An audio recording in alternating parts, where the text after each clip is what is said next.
বসিরহাটের দন্ডিরহাট এলাকার এক বেসরকারি নার্সিং কোচিং সেন্টার থেকে এক যুবতী ঝুলন্ত দেহ উদ্ধার করা হয়েছে। মৃত মরিয়াম খাতুনের বাড়ি দেগঙ্গা থানার ইয়াজপুর এলাকায়। পুলিশ সূত্রে খবর, বছর 26-এর ওই যুবতী বেড়চাপার একটি বেসরকারি ব্যাংকে চাকরি করতেন। দন্ডিরহাটে নার্সিং কোচিং সেন্টারের এক যুবকের সঙ্গে প্রেমের সম্পর্ক ছিল মরিয়ামের বলে পুলিশের দাবি। সোমবার সন্ধ্যায় কোচিং সেন্টারের বাইরে তালা ঝুলতে দেখায় প্রথমে সন্দেহ হয় স্থানীয়দের। তারাই পুলিশে খবর দিলে তালা ভেঙে ওই যুবতীর মৃতদেহ উদ্ধার করা হয়। মরিয়মের স্বামী আলমগীর মণ্ডলের দাবি, আসাউদ্দিন মোল্লার সঙ্গে তার স্ত্রীর বিবাহ বহির্ভূত সম্পর্ক ছিল।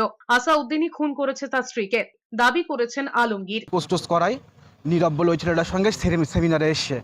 সেমিনারে আসবার পরে তারপরে আমি যখন 9টার দিকে ওর কাছে ফোন করলাম, তখন থানার থেকে ফোন রিসিভ করে বলল যে হসপিটালে ভর্তি করিয়েছি আমরা, আপনার তাড়াতাড়ি বড়তলা হসপিটালে চলে আসেন। এখানে এসে শুনছি যে ওর বাইরের থেকে তালা মারা বাইরের থেকে ও সুসাইড করেছে। সুসাইড কিছু করিনি, ওর কাজে ডেকে এনে ওই ছেলে ওর মেরে দিয়েছে। ওর ইন্টেনশন অন্য কিছু ছিল, হয়তো অন্য কিছু ওর ইন্টেনশন ছিল, ওই ছেলে কাজে ডেকে এনে ওর মেরে দিয়েছে।